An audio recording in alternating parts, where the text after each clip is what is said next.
La République démocratique du Congo est l'un des pays les plus vastes du continent africain. Elle accède à son indépendance de la colonisation belge le 30 juin 1960. Voici qu'elle célèbre 60 ans d'indépendance, c'est 30 juin 2020.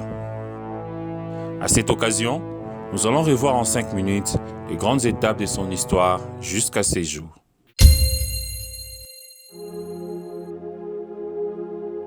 Il y a fort longtemps, les territoires qui portent aujourd'hui le nom de la République démocratique du Congo étaient peuplés par des royaumes et empires prospères tels que le royaume Congo, Songé, Kuba, Lunda et l'empire Luba. Les Européens ne reconnaissent la région qu'en 1482 après la découverte de l'embouchure du fleuve Congo par le Portugais Diego Cao.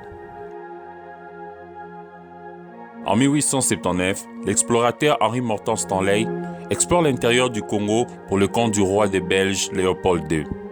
Au cours de la conférence de Berlin, ce dernier parvint à faire reconnaître aux autres puissances européennes sa prise de possession du Congo. C'est le début des atrocités et l'exploitation intensive du territoire congolais. Le secteur contrôlé prend le nom d'État indépendant du Congo, bien qu'il soit en réalité la propriété privée du roi Léopold II. En 1908, le Parlement belge reprend par les legs du roi Léopold II la tutelle sur le territoire et il est nouvellement dénommé Congo belge. C'est là le début de la colonisation. En 1960, le Congo arrache son indépendance à la Belgique. Patrice Emery Lumumba joue un rôle capital dans cette émancipation. Joseph Kasavubu est président de la République du Congo, tandis que Patrice Emery Lumumba occupe le poste de Premier ministre et ministre de la Défense. Chargé d'espoir, l'indépendance bascule le pays dans le chaos. Le Katanga, puis les Kasaï font sécession. Craignant pour leur vie, les Belges s'enfuient. Puis les Nations Unies et la Belgique envoient des troupes au Congo. Et le 17 janvier 1961, Patrice Emery Lumumba est assassiné au Katanga. Après sa mort, plusieurs gouvernements congolais se succèdent. En 1965, Mobutu, chef d'état-major de l'armée, renverse par un coup d'État le président Joseph Kasavubu. Le Congo retrouve une stabilité, mais au prix d'un régime autoritaire, et le Congo est rebaptisé Zaïre. Mobutu se maintient au pouvoir avec une main de fer pendant 32 ans.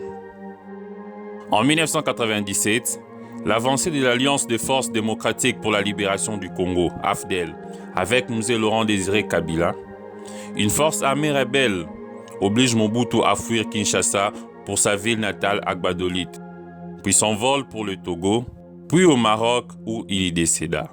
Sans combattre, les forces de l'AFDEL entrent dans Kinshasa le 17 mai 1997. Laurent-Désiré Kabila est proclamé chef d'État. L'opposition historique et non violente de Etienne Tshisekedi est ignorée par le nouveau pouvoir. Le pays change encore une fois de nom, devenant ainsi République démocratique du Congo. Mais le régime de Kabila s'avère aussi autoritaire. Le 26 juillet 1998, Laurent-Désiré Kabila rompt avec ses anciens alliés extérieurs, le Rwanda et l'Ouganda. Les deux pays déclarent la guerre à la RDC. C'est le début de la deuxième guerre du Congo. Le président Laurent-Désiré Kabila est assassiné par un de ses gardes du corps le 16 janvier 2001. Son fils, Joseph Kabila, à 30 ans, lui succède immédiatement.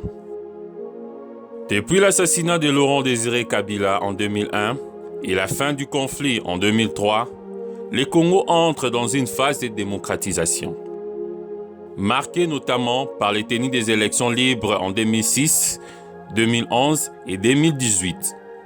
Le président actuel, Félix Antoine Tshisekedi Tshilombo, fils d'Etienne Tshisekedi, succède ainsi à Joseph Kabila depuis 2019. Cette succession marque pour la première fois l'alternance pacifique en RDC. Dites-nous dans les commentaires quelle étape de l'histoire du Congo est la plus marquante pour vous. Merci d'aimer et de partager cette vidéo.